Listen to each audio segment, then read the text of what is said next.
माया fridge का सच। बिना बताए ऐसे अचानक कैसे आ जाते हैं तुम्हारे सास ससुर? अब इतनी अतिरिक्त रसोई कौन बनाएगा?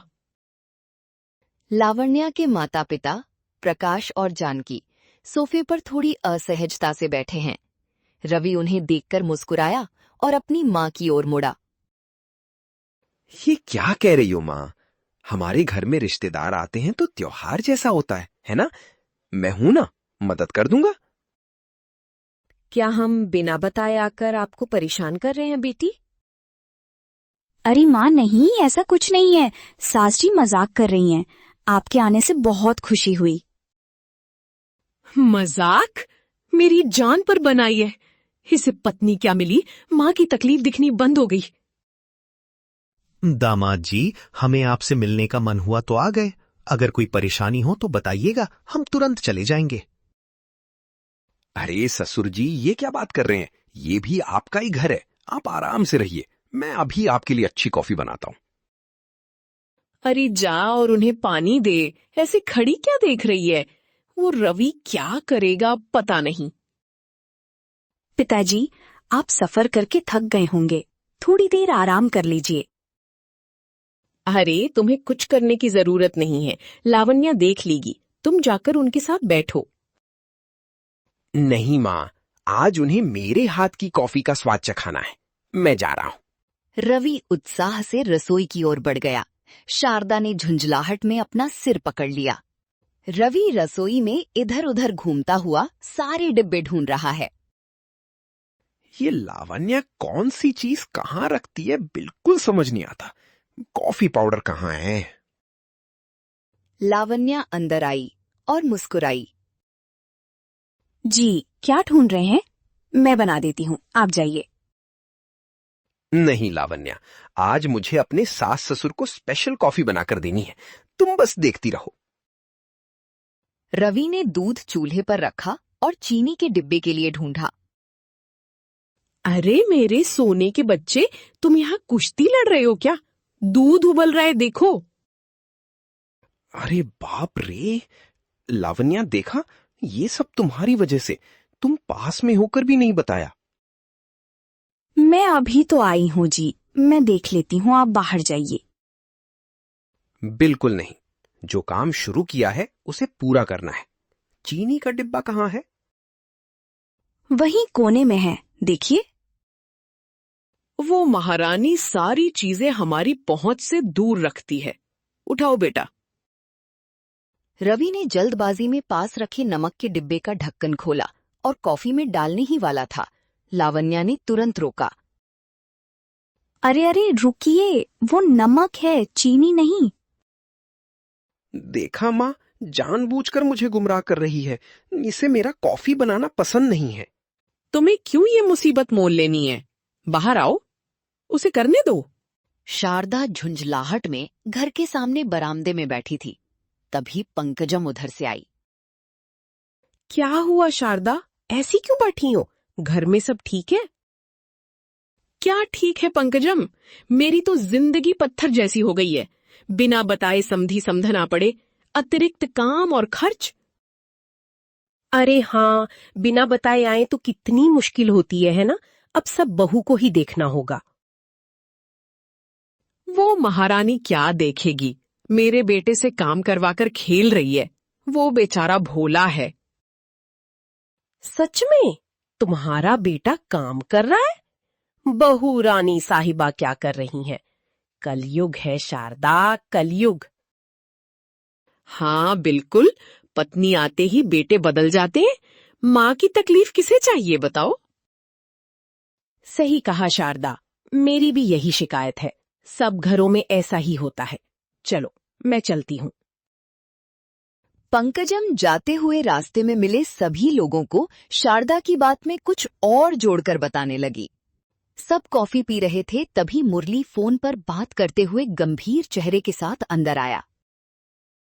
माँ, अर्जेंट है, हमारे खेत में मोटर जल गई है। अगर कल तक नई नहीं लगाई तो सारी फसल सूख जाएगी। 50,000 रुपए चाहिए।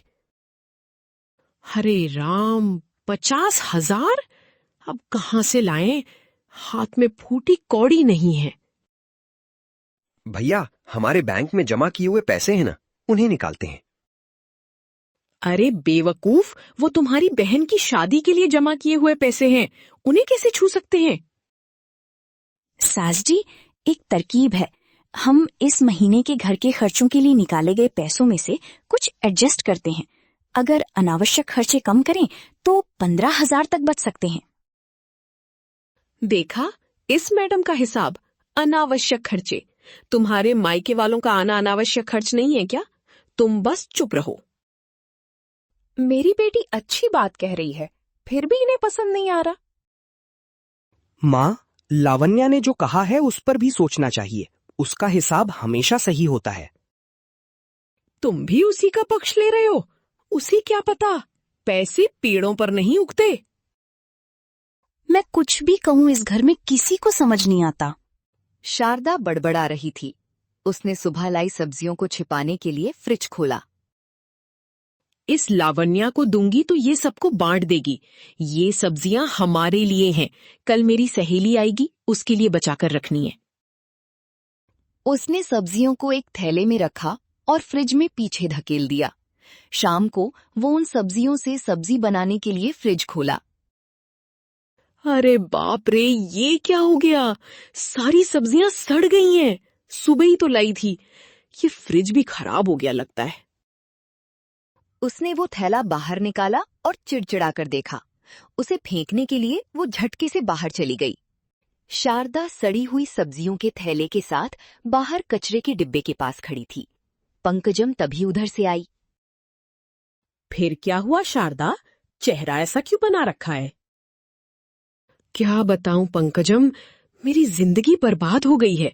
सुबह लाई सब्जियां शाम तक सड़ गईं। इस घर में कुछ भी अच्छा नहीं हो रहा। अरे अरे, कितनी मुश्किल आ गई। बेचारा, कितना नुकसान हुआ है ना? ये सब उस बहू के कदम का ही असर होगा। क्या तुम ऐसा कहती हो? और नहीं तो क्या। फिर भी तुम परेशान मत हो, मैं चलती हूँ। शारदा ने आह भरी और अंदर चली गई। लावण्या रात के खाने के लिए अंदर आई। शारदा अभी भी झुंझलाई हुई थी। घर में सब्जियां नहीं हैं, कोई चटनी बनाकर सो जाओ। ठीक है सास जी, फ्रिज में टमाटर हैं, मैं दाल का शरबत बना देती हूँ। लावण्या ने सबके लिए खाना बनाने के इरादे से फ्रिज खोला। खोलते ही अंदर एक कोने में ताजी सब्जियों से भरा एक कटोरा दिखा। सास जी, ये लीजिए सब्जियां, फ्रिज में ही हैं। ये क्या है? ये कहाँ से आई? अभी थोड़ी देर पहले तो नहीं थी, है ना? क्या तुमने कहीं छिपा कर रखी थी? देखा माँ, लावण्या ने कितनी समझदारी से छिपा कर रखी हैं। मेरी पत्नी बहुत महान है। मुश्किल समय में ऐसे ही बचत करनी चाहिए। मैंने नहीं छिपाया जी, मुझे कुछ नहीं पता। अभी थोड़ी देर पहले सच में नहीं थी। इस फ्रिज में कुछ जादू है। अगले दिन सुबह परिवार के पुजारी शास्त्री जी घर आए। सभी उनके चारों ओर बैठ गए। बेटी शारदा, सब ठीक तो है? घर में शांति की कमी लग रही है। क्या बताऊं शास्त्री जी, आजकल जो भी काम हाथ में लेती हूँ सफल नहीं होता। अन्न देने वाले हाथों का मोल नहीं रहा। ऐसा नहीं कहना चाहिए बेटी। अन्नपूर्णा देवी का स्वरूप रसोई है। वहां स्वार्थ से पकाया गया भोजन विष के समान है। निस्वार्थ भाव से सबकी भलाई की कामना से पकाया जाए तो ही उस घर में लक्ष्मी का वास होता है। ये शब्द शारदा के दिल में सीधे उतर गए। उसे याद आया कि कल उसने सब्जियां छिपा कर रखी थीं। आपने सच कहा पंडित जी। देने वाले मन में प्रेम होना चाहिए, पक्षपात नहीं। मेरी माँ बहुत अच्छा खाना बनाती हैं। सबको समान रूप से देखती हैं। देखना नहीं बेटा, भावना महत्वपूर्ण है। दान करने वाले हाथ में लालच नहीं होना चाहिए। परोसने वाले मन में कोई मैल नहीं होना चाहिए। अदृश्य आशीर्वाद तभी आते हैं। तो कल मैंने छिपाया था, इसीलिए वे सब्जियां सड़ गईं। इनकी बातों में कुछ सच्चाई है। रवि अपने सास ससुर को प्रभावित करने के लिए फिर से अंदर आया। लावण्या, आज मैं अपनी सास के लिए खास पनीर बटर मसाला बनाऊंगा। जी नहीं, कल की तरह फिर कोई गलती कर देंगे। मैं बनाती हूँ। तुम रुको लावण्या, आज मैं अपना टैलेंट सबको दिखाऊंगा। रवि ने आवेश में फ्रिज खोला और पनीर निकाला। मसाले डालते समय उसने नमक के डिब्बे के बजाय चीनी का डिब्बा उठाकर सब्जी में डाल दिया।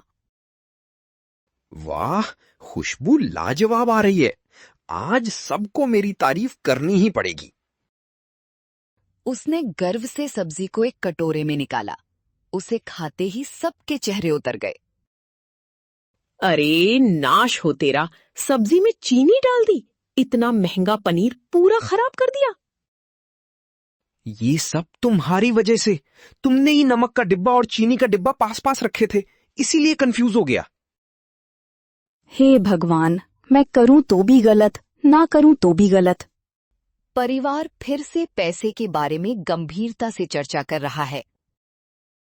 मेरी बात सुनो, हमारे पास जो गहने हैं उनमें से कुछ गिरवी रख देते हैं, लेकिन वो पैसे मत छूना।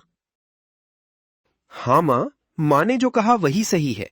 लावण्या के कहने पर खर्चे कम करेंगे तो अभी की स्थिति में मुश्किल होगी। तुम्हें नहीं पता, बस बकवास मत करो। तुम्हारे हिसाब किताब की वजह से ही घर ऐसा हो गया है। तब तक चुप रहा। मुरली ने शांति से गला साफ किया। माँ, 1 मिनट। लावण्या ने जो कहा वही सही रास्ता है। उसका हिसाब कभी गलत नहीं हुआ। तुम क्या उसके पक्ष में हो गए? मैं सच के पक्ष में हूं माँ। लावण्या जब से इस घर में आई है उसने 1 रुपया भी बर्बाद नहीं किया है। रवि की तरह अनजान बातों में टांग अड़ाकर नुकसान नहीं करती। भैया, मुझे कह रहे हो? हाँ रवि, तुम्हें ही। तुम अच्छे हो लेकिन तुम्हारी नादानी से समस्याएं बढ़ रही हैं। लावण्या अकेली इस घर का बोझ चुपचाप उठा रही है। मुरली की बातों से सब स्तब्ध रह गए। शारदा को समझ नहीं आया कि क्या कहे। रवि ने सिर झुका लिया। मुरली ने कभी ऐसे बात नहीं की। क्या मैं लावण्या को गलत समझ रही थी? सब लोग हम लावण्या की बताई योजना का पालन करते हैं।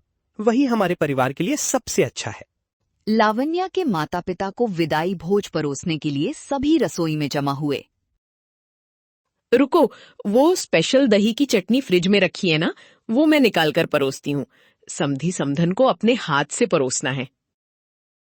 शारदा फ्रिज की ओर बढ़ी। उसने धीरे से फ्रिज का दरवाजा खोला।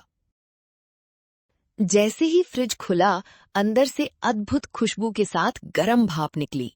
पूरा फ्रिज तरह तरह के पकवानों, गर्मा गर्म चावल, सब्जियों और खीर से भरा हुआ था। वे सब अभी अभी बने हुए, जितने ताजे और भरपूर थे। ये क्या है? ये सब न मैंने बनाया न लावण्या ने बनाया। इतने सारे व्यंजन कहाँ से आए? शारदा के मुंह से बात नहीं निकली। उसकी आंखें नम हो गईं। लावण्या की निस्वार्थ सेवा, उसकी दयालुता उसे उस फ्रिज के रूप में दिखाई दी। अद्भुत! इतने सारे पकवान किसने बनाए? लावण्या, तुमने ये सब कब बनाया? मुझे बताया ही नहीं। मेरी पत्नी सच में देवी है। भाभी, आपकी अच्छाई ही इस घर की रक्षा करती है। मुझे माफ कर दो बेटी, मैं तुम्हारी कीमत नहीं समझ पाई। आज ये मायावी फ्रिज नहीं, तुम्हारी अच्छाई ने मेरी आंखें खोल दी। अरे सास जी, ऐसा मत कहिए, आप हमारे बड़े हैं। शारदा ने लावण्या को प्यार से गले लगा लिया। पूरा परिवार एक साथ आ गया, आर्थिक संकट का सामना करने के लिए एकजुट होकर तैयार। पंकजम कुछ नई बात जानने के लिए शारदा के घर की ओर झांक रही थी। आज इस घर में कोई झगड़ा नहीं हुआ क्या? सब शांति से खाना खा रहे हैं। घर से आती हंसी और खुशी भरी बातें उसे सुनाई दी। शारदा को लावण्या के साथ हंसते बात करते देखकर उसे आश्चर्य हुआ। अरे बाप रे, शारदा और उसकी बहू मिल गए। क्या मैंने जो देखा वो सच है? अगर मैं ये बात किसी को बताऊंगी तो मुझे पागल समझेंगे।